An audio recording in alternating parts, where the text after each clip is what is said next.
మెదక్ పట్టణంలో తాయ్ బజార్లో వ్యాపారుల నుంచి అక్రమంగా వసూలుకు పాల్పడుతున్న కథనంపై ఏఎన్ఎన్ ప్రత్యేక కథనం ప్రసారం చేసింది. దీన్నే ఎమ్మెల్యే మైనంపల్లి రోహిత్ స్పందించారు. ఇక మెదక్ పట్టణంలో రామాయిపేటలో తాయ్ చార్ రద్దు చేయించారు. ఇక దీంతో ఎమ్మెల్యే చిత్రపటానికి కూరగాయల వ్యాపారులు పాలాభిషేకం చేశారు.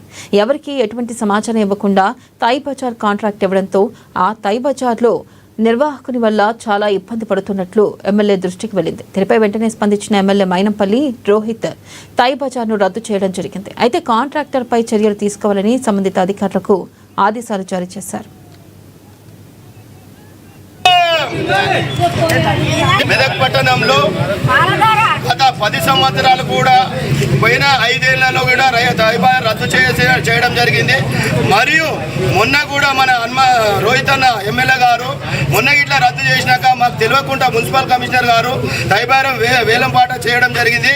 ఆయనను నిన్న మందలించి తైబార్ ఎందుకు పెట్టినామని చెప్పి అడిగి తెలుసుకొని రైతులకు ఇబ్బంది అవుతున్నందున మీరు తైబార్ వెంటనే రద్దు చేయాలని చెప్పి నిన్న కలెక్టర్ సమావేశంలో రివ్యూ మీటింగ్లో పెట్టి ఆయన తైబార్ ఎంబటన మెదక్ పట్టణంతో సహా రామంపేట పట్టణం కూడా తైబార్ రద్దు చేయడం జరిగింది. కావున మన రైతులు బాగుండాలని ఆయన కోరిక ఒకటే. మొన్న ధూప్ సింగ్ తాండలో కూడా మొత్తం నిత్యావసర సరుకులు, కూరగాయలు, పండ్లు అన్ని కూడా ఇవ్వడం జరిగింది. ఇవాళ ఎమ్మెల్యే గారు ప్రతి సమస్య మీద ఎంబట ఉండి నిత్యం ప్రజల గురించి, రైతుల గురించి, వాళ్ళ సహకారాల గురించి ఎప్పుడు ఆయన ఎంబట ఉండి చూడడం జరిగింది. కావున ఇదే తరహాలో మన ఎమ్మెల్యే గారిని ఎప్పుడు కూడా ఆయన నిత్య సేవలో మనకు అందుబాటులో ఉండాలని కూడా మీకు తెలపడం జరుగుతుంది.